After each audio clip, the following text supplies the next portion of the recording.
નમસ્કાર મિત્રો, કેમ છો? મિત્રો, આજના વિડીયોની અંદર આપણે નાભીની અંદર તેલ નાખવાથી આપણા શરીરની અંદર કેટલા લાભ મળી શકે એના વિશે વાત કરીશું. તો નાભીની અંદર તેલ નાખવું એક આયુર્વેદિક ઉપચાર છે મિત્રો. વર્ષો જૂનું આયુર્વેદને લગતો આ ઉપચાર છે મિત્રો. તો નાભીની અંદર તેલ નાખવાથી આપણે શરીરને અઢળક ફાયદાઓ થાય છે.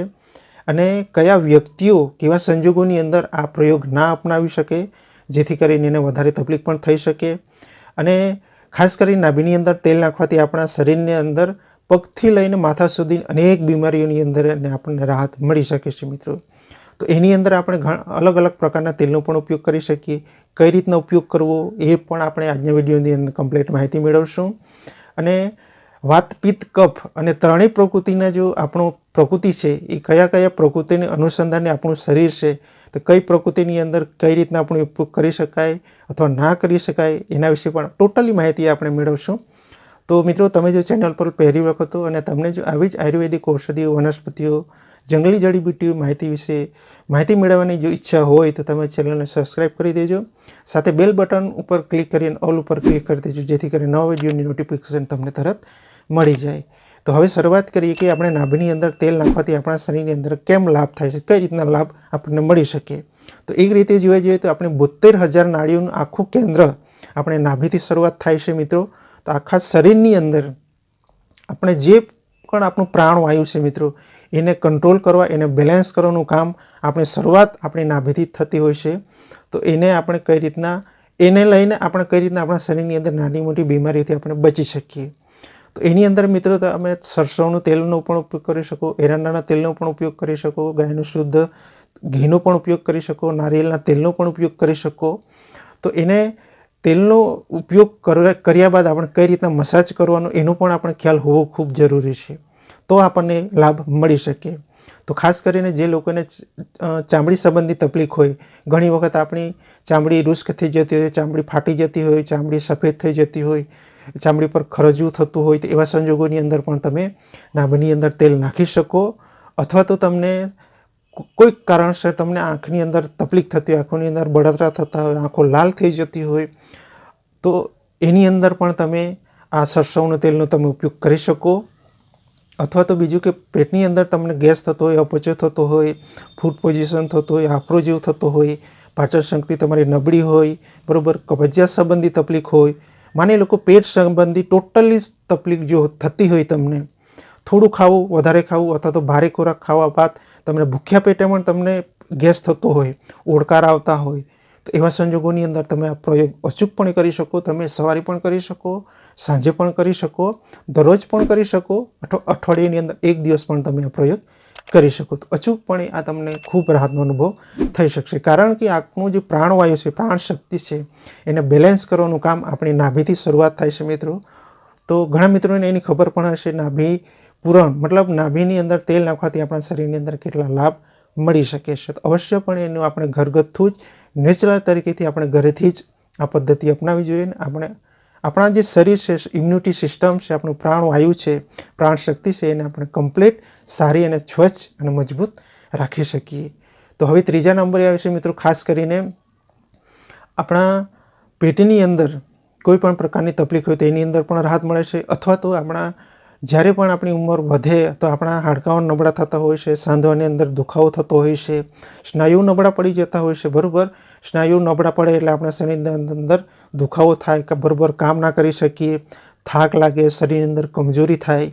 તો એ બધા સ્નાયુ નબળા પડે તો એની સાથે તમે એરંડાનો તેલનો પણ ઉપયોગ કરી શકો. એરંડાના તેલનું એને નાભીની અંદર નાખી અને માલિશ કરી અને આપણે સાંધાનો દુખાવો છે, શરીરની અંદર કોઈ પણ પ્રકારનો સોજો થતો હોય, બરાબર, એની અંદર પણ તમને ખૂબ રાહત આપી શકે. એટલે માની લો કે ટોટલી કંટ્રોલ આપણે નાભી દ્વારા આપણા આખા શરીરને કરી શકીએ.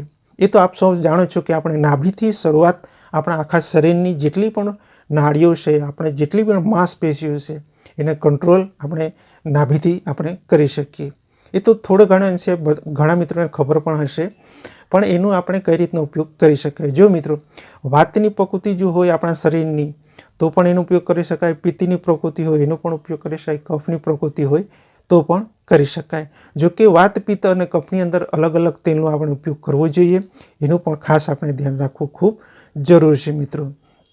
અને બીજું કે ખાસ કરીને આપણા શરીરની અંદર જ્યારે પણ આપણે આ ઉપયોગ કરીએ તો કઈ રીતના ઉપયોગ કરવો જોઈએ. તો સવારે મોર્નિંગમાં ઉઠો એટલે તમારે એને થોડું ગરમ કરવાનું. ગરમ એટલે એ પણ આપણે એમ કોઈ તપેલીની અંદર તેલને ગરમ નથી કરવાનું. પાણી લો, એ પાણીને હલકું ગરમ કરો. એ પાણીની અંદર તમારે જે પણ તેલ છે એ બોટલને પાણીની અંદર નાખી દેવાની. ત્યારબાદ એ પાણી દ્વારા એ આપણે તેલને થોડું હલકું ગરમ કરવાનું. ત્યારબાદ તમે નાભીની અંદર 1 થી 2 ટીપું તમે નાખી દો અને ત્યારબાદ તમે એને ગોળ આ રીતે તમે નાભીથી શરૂઆત થાય એટલે આપણે ગોળ આ રીતે એને સર્કલમાં આપણે ઘડિયાળના કાંટાની તરફ આપણે એને મસાજ કરવાનું. એ રીતના આપણે કરી શકીએ. 10 થી 15 મિનિટ સુધી તમે કરી શકો. ત્યારબાદ તમે થોડા રિલેક્સ થઈ જાઓ અને ત્યારબાદ તમે તમારું કોઈ પણ કાર્ય અવશ્યપણે કરી શકો. તો એ રીતના તમે એનું મસાજ કરો તો અવશ્યપણે તમને ખૂબ રાહતનો અનુભવ થઈ શકશે. અને ખાસ કરીને હાથ પગની અંદર જો દુખાવો થતો હોય, ઘૂંટણની અંદર દુખાવો થતો હોય, બરાબર, એવા સંજોગોની અંદર તમે એરંડાનું તેલનું તમે ઉપયોગ કરી શકો. એને પણ ગરમ કરવાનું પદ્ધતિ એ જ છે કે આપણે ગરમ પાણી કરવાનું, એની અંદર એ તેલને બોટલ છે એને મૂકી દેવાની એટલે પાણી દ્વારા એ થોડી ગરમ હલકી થઈ જશે. ત્યારબાદ એનો આપણે ઉપયોગ કરી અને આપણે મસાજ આ રીતના ઘડિયાળનો કાંટો ફરે એ રીતના આપણે નાભીથી લઈને આપણે મસાજ કરીએ તો ખૂબ રાહતનો અનુભવ થઈ શકે.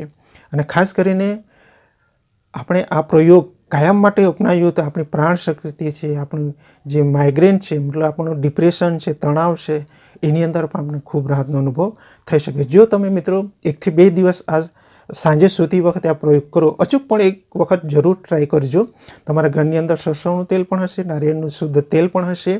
તો તમે અચૂકપણે આ પ્રયોગ 1 થી 2 દિવસ કરી જોજો. તો સાંજે તમે સૂતી વખતે નાભીની અંદર તમે 1 થી 2 ટીપું તમે તેલ નાખી દો. ત્યારબાદ તમે હળવા હાથે આ રીતે માલિશ કરો અને ત્યારબાદ તમે આરામથી ઊંઘી જાઓ. અને સવારે તમે ઉઠો એટલે તમારું પેટ પણ સાફ થઈ જશે. પ્લસ તમને જેટલી પણ બેચેની છે, શરીરની અંદર જેટલું પણ થાક છે, ડિપ્રેશન હોય કોઈ પણ કારણસર, એ પણ તમારા માઇન્ડની અંદર આખું ક્લિયર થઈ જશે. એવું પ્રેક્ટિકલી અનુભવ તમને થઈ શકશે. તો આ પ્રયોગ આયુર્વેદિક ઉપચાર છે મિત્રો, તો અવશ્યપણે એનો આપણે કરવો જોઈએ. અને કયા લોકો એનો ઉપયોગ ના કરી શકે, તો ખાસ કરીને આપણા પેટની અંદર આંતરડાઓની અંદર કોઈ પણ પ્રકારની જો તમને તકલીફ હોય, આંતરડાઓની અંદર સોજો હોય, આંતરડાઓનું કેન્સર હોય, અથવા તો આંતરડાઓની ગાંઠો બનતી હોય, ચાંદા થતા હોય, તો એવા લોકોએ બિલકુલપણે આ નાભીનો પ્રયોગ, નાભીની અંદર તેલ નાખવાનો પ્રયોગ અપનાવવો ના જોઈએ. તો એનું ખાસ ધ્યાન રાખજો. અને અચાનક કોઈ પણ પ્રકારની તકલીફ થવા લાગે, માણસ બેચેન થઈ જાય, બેભાન થઈ જાય, પેટની અંદર અસહ્ય દુખાવો ઉપડી જાય, તો એવા સંજોગોની અંદર પણ આ પ્રયોગ આપણે ના અપનાવવો જોઈએ. તો એનું ખાસ આપણે ધ્યાન રાખવું ખૂબ જરૂરી છે મિત્રો. તો આજના વિડીયોની અંદર એ જ હતું કે નાભીની અંદર તેલ નાખવાથી આપણા શરીરને કેટલા લાભ થાય છે. તો માની લે કે માથાથી લઈને આપણા પગના તળિયા સુધી તમામ તકલીફ છે એની અંદર આપણને રાહત મળી શકે. કારણ કે આખું સેન્ટ્રલ છે, 72,000 નાડીઓનું સેન્ટ્રલ, એ જ આપણા શરીરને કંટ્રોલ કરે છે. તો અવશ્યપણે આપણે પ્રાણવાયુ, પ્રાણશક્તિ પણ આપણી એકદમ બૂસ્ટ થઈ જાય, આપણા શરીરને પણ સારું એક્ટિવેટ રહી શકે. તો અવશ્યપણે આ આયુર્વેદિક ઉપચાર છે મિત્રો, એનો ઉપયોગ કરવો જોઈએ. તો તમે એની અંદર લીમડાનો તેલનો પણ ઉપયોગ કરી શકો, નારિયેળના તેલનો પણ ઉપયોગ કરી શકો, સરસવનો તેલનો પણ ઉપયોગ કરી શકો, એરંડાના તેલનો પણ ઉપયોગ કરી શકો. જો કે બને ત્યાં સુધી આ તમે પ્રયોગ અપનાવો એટલે શુદ્ધ અને ચોખ્ખું તેલ હોવું ખૂબ જરૂરી છે મિત્રો. તો એનું પણ ખાસ આપણે ધ્યાન રાખવું ખૂબ જરૂરી છે. તો આ પ્રયોગ કરતાં પહેલાં તમે એકવાર ચોખ્ખું તેલ મળવું ખૂબ અને રાખવું ખૂબ જરૂરી છે. તો અવશ્યપણે આપણે એનો લાભ આપણે લઈ શકીએ. તો ખાસ કરીને આંખોની અંદર તકલીફ હોય, પેટની અંદર તકલીફ હોય, શરીરની આંતરિક ગરમી હોય, બરાબર, હાથ પગની અંદર સોજો થતો હોય, શરીરની અંદર સોજો થતો હોય, હાડકાં નબળા પડી જતા હોય, બરાબર, અને બીપી હાઈ અથવા લોની જે તકલીફ હોય એની અંદર પણ કામ કરે છે. મતલબ આ નાભી છે મિત્રો, એ આપણું આખું એક સેન્ટર છે, મેઇન પોઈન્ટ છે. એટલે ત્યાંથી આખા આપણા શરીરની જેટલી પણ નાડીઓ છે એને કંટ્રોલ, એને મેન્ટેન કરવાનું કામ ત્યાંથી જ શરૂઆત થાય છે. તો અચૂકપણે એનો આપણે ફાયદો લઈ લેવો જોઈએ અને ઘરે બેઠા આપણે સ્વચ્છ શરીર હોવા છતાં પણ એનો આપણે લાભ લઈ શકીએ અને અચૂકપણે આપણું શરીર પણ સારું રહી શકે. તો આ વિડીયો તમને કેવો લાગ્યો? માહિતી સારી અને સચોટ લાગી હોય તો આ વિડીયોને લાઇક પણ કરી દેજો અને ઈચ્છા હોય તો તમે કોમેન્ટ પણ કરી દેજો અને નવા હોય તો ચેનલને સબસ્ક્રાઈબ પણ કરી દેજો. તો મળીએ બીજી વિડીયોની અંદર. ત્યાં સુધી તમારો ખ્યાલ રાખજો, પરિવારનો ખ્યાલ રાખજો અને ખાસ કરીને આ અમૂલ્ય શરીરનું ખાસ ધ્યાન રાખજો મિત્રો. અને જે પણ તમે કર્મ કરો છો એ કર્મનું ખાસ ધ્યાન રાખજો, કેમ કે કર્મનો પલટો જ્યારે આવે ત્યારે માણસ હદની વાર હેરાન થઈ જતા હશે. તો મળીએ બીજા વિડીયોની અંદર. ત્યાં સુધી જય શ્રી કૃષ્ણ, રાધે રાધે.